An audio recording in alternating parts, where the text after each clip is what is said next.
just got here, so that's a bit weird because I have no sense of what you've been like so far. I assume you're all right, yeah. You know, it doesn't like a rowdy bunch. I feel like you're not going to like blast me if this goes badly. I feel like you seem nice enough. That's cool. That's reassuring. I'm all right. I'm a bit puzzled though. Part of the reason I was late is I was stuck in. I was in Tesco's right early today, and I was just buying a watermelon, right, as you do, right. But you know, buying this watermelon, but I went myself not because on the watermelon there was a sticker saying this watermelon would count as one of my 5 a day. Right.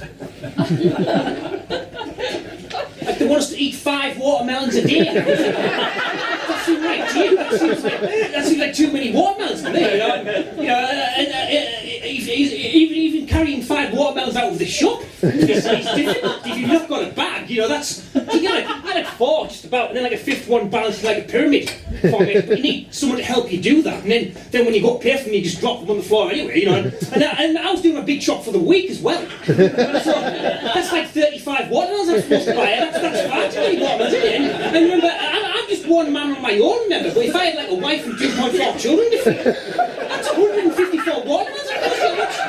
What's everyone doing? I don't understand what's going on. So, you know,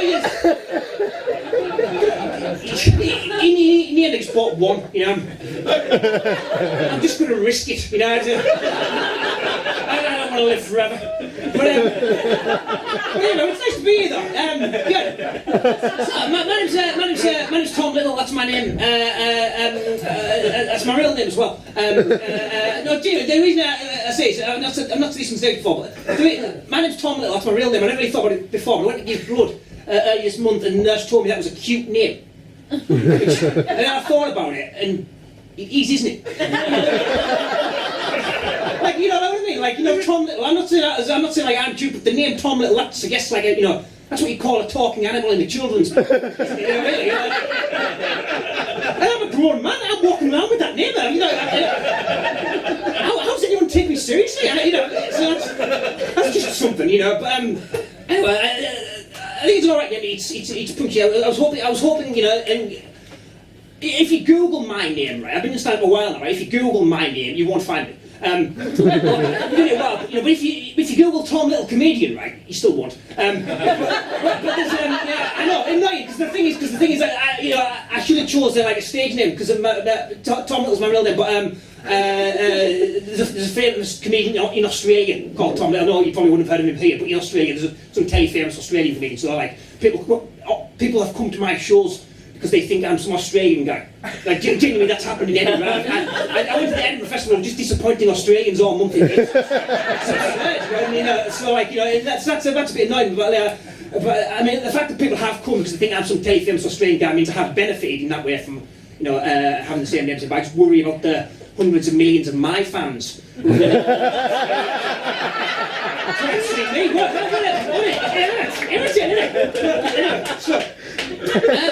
Anyway, so as a good idea, is this the politics theme? Have people stuck to the theme so far? Yeah. So I'm the only dickhead who's talking about watermelons for half his set. So, but fair enough. That's good. I don't really talk about politics much in my mark because I don't really pay attention to anything. If I'm honest, you know, I'm getting older now. I feel like I should like. Is it just me? I do feel like constantly embarrassed about how little you know about stuff you're definitely supposed to know about. You know what I mean? Like, you know, like when I was a kid, I kind of assumed like a proper adult was like someone who like had like a full-time job and read like at least 1 broadsheet newspaper a day. And I feel like you can do one or the other, but not both. Realistically, you know, if you know what's going on, you haven't got a job. Is there? You know, I'm not paying attention to anything, but you know, I am because. I'm so underprepared for this gig. If you're going to do this politics thing, what you should do is you should Google whether the town you're in voted Leave or Remain. I haven't done that, so let's just see what happens. Right? Okay. Seriously, is this like a Leave or Remain town? Leave. Actually, so. That's the most risky, because you all start fighting each other if it's marginal. But no, because I feel one thing I do feel is that I feel like after the vote, I feel like people who voted Remain take the piss out of people who voted Leave, saying, you know, oh, you didn't know what you were voting for. But I voted Remain and I didn't know what I was voting for either. You know, no one seems to want to admit that. Like, I was being smug. I just sort of, I just sort of like, I basically, for my opinions, I look at like, what some people think, and then I just automatically think the opposite. You know, like that's how I base my opinion. I'm not like stupid. If like Nigel Farage and what's his name, Michael Gove and Boris Johnson told me to like jump off a cliff, I wouldn't do it. You know, but if they told me to not jump off a cliff, I would. You know, that's my understanding. That's how I watch the fight. It's the easiest way there, isn't it? What's in the end of that cliff? What would you get?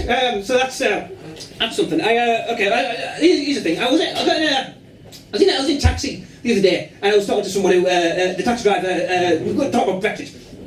Obviously, this isn't true, but how else would I have a conversation with someone who has different political opinions to myself? You know, that's the funniest idea to me. This story is the idea that I can afford to be in a taxi. Let's just suspend our disbelief for a second. Right? I was in this taxi. You know, it wasn't really. It was a bus, really. But it wasn't a bus. It was I was walking along the street. It wasn't a street. I was just sleeping under a bridge. And I was talking to this taxi driver, right? We were talking about Brexit, and he said that we survived World War II, we can survive this. And trying to sort of make the point that that's a bit of a silly thing to say, I said, you don't look old enough to have fought in World War II. Which, once I said it out loud, I realised that sounded more flirtatious than I meant.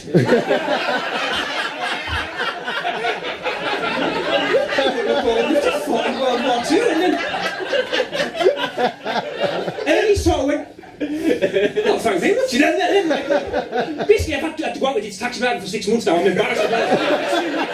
Nothing to do about it, but he won't leave me alone. So that's what I think about politics anyway. That's my grasp of politics. As I said, I don't talk about politics much. Vampires, I know about them. This will have to do, right? I don't know. Vampires, everything's political, isn't it? That's an expression, so this can be. So you know vampires? Whenever you see a vampire in a film or a book or something, don't you think that vampires, as a group, seem very pleased with themselves? You know what I mean? Like every vampire I've ever seen is like, oh, I'm a vampire. I'm dead cool. You know. I voted the right way in the referendum. They all seem like smoke, you know what I mean? Every vampire, like, oh, I'm dead mysterious, and why are you so cool? Why are you so pleased with yourself? Because you're a vampire, but really all a vampire is, what makes a vampire a vampire? Being allergic to stuff. That's all a vampire is, really, isn't it? And vampires will say, no, that's not what makes a vampire a vampire. What makes a vampire is that vampires kill people and drink their blood. But that isn't what makes a vampire really, because any human can kill people and drink blood if you want to, You can all do that if you want to, Halifax. Don't think I don't know that you've got the potential to do that. If you all want to murder me tonight, no one knows I'm here. You'll get away with it. Why? Don't think I don't know that. We've all got the capacity to murder people and drink their blood. That shouldn't shock anyone. We all know that, right? That isn't what makes a vampire. That is my point. Vampires think that they are because they drink blood, but any person can do that. What makes a vampire is that they can't handle garlic, or running water, crucifixes. I just think that's not a thing. That makes them less scary. You know what I mean? I'm not scared of someone who can't handle garlic. It's like if someone's trying to kill me, Kirsty Allsopp. Say Kirsty Allsopp, I don't know why, but say Kirsty Allsopp was trying to kill me, and she found me on Twitter and sent me all these death threats and said she was going to kill me and drink my blood. I'd be horrified. That'd be a horrifying thing to read. But if Kirsty Allsopp followed that up by saying that she could only enter my house unless I invite her in, and that sunlight will kill her, I'm probably not going to worry about sorry, that seems pretty easy to avoid Kirsty Allsopp, you know? That's what I think about vampires, they're overrated. No, I'm a crap person, whatever. Dogs. It's supposed to link pieces to be like segues and stuff, but I don't believe in that. Dogs. Dogs are good. I don't like vampires. I do like dogs. That's the link. I know it's not linked. No, where the fuck are you going? No, right. Sorry. I'm paranoid. You're very nice. Anyway, no. I like dogs. I like dogs in Halifax, yeah. Everyone likes dogs, yeah, I like dogs. And it's really political, it's like an animal rights thing, because I think, I'm pro animal rights, because I think, dogs are better than people. I'm one of them, because people, as we've said, people are awful, aren't they? People are like murderers, paedophiles. But would a dog ever hurt a child? Yeah, obviously, dogs will hurt children. You've got to be careful with dogs. You can't leave a dog alone with a kid. But would a dog ever, try and have sex with a child? Yeah, again. Male dogs will just hump anything. You've got to be careful with it. What I mean is, would a dog ever try and hurt one of its own children? Yeah, again. Dogs are puppies. They'll just eat them if you're not careful. Dogs are awful. I hate dogs. They're horrible animals. What was I thinking? They're awful stuff. Anyway. So, I always have to have a sip of water on stage, right? What it is, I'm trying to train myself into. I knew you'd come back. That's right. This is the other dogs, but don't worry about it. No, but what I said, I had a sip of water just then. I always try to train myself to have a sip of my water on stage. The reason for that is I'm never comfortable with silence from an audience for any length of time. Because obviously, as a comedian, I want you to be laughing all the time. So even though you're all very nice, whenever you stop laughing, I start to. Like right now, for example, I start to panic. I start to feel like you've lost interest. It's going badly. You think you've already forgotten my watermelon bit. I feel like and I start to worry. So this guy, I'm still never comfortable with just silence. It's ridiculous. You can't be laughing all the time. There's only some of the times where you're quiet. So I'm trying to let myself get used to being quiet some of the time. But basically, what I mean is, every time I have a sip of my water, even though it doesn't feel like a very long time to you, I do feel like you're all just staring at me. My God, will you ever finish that water? Hurry up! So that's just something I'm conscious of. But, I'm trying to be honest and share that, and, hopefully I'll get over that.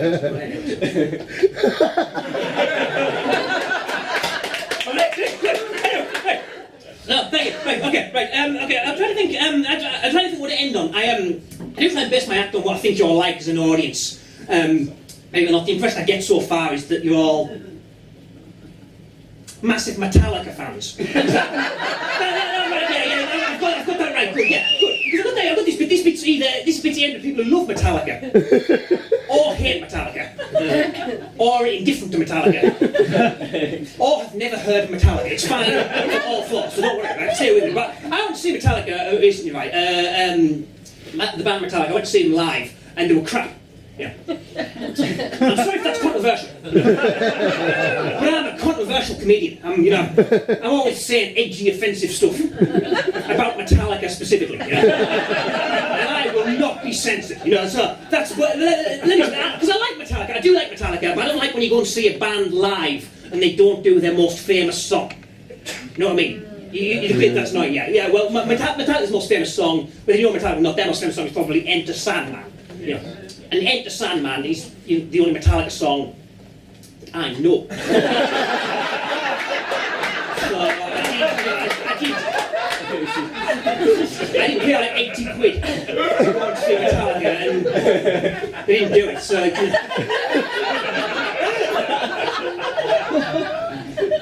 I've no joke there. I'm just still annoyed about it. I just thought when I went to see my start, I'm just going to warn every audience I see. If you're planning on seeing Metallica, which I thought most of you probably were, but if you are, don't bother. They're not doing Enter Sandman. So. Unbelievable. You do know what I mean when I say Enter Sandman, by the way. I feel like not everyone knows it. But you know that song, Enter Sandman.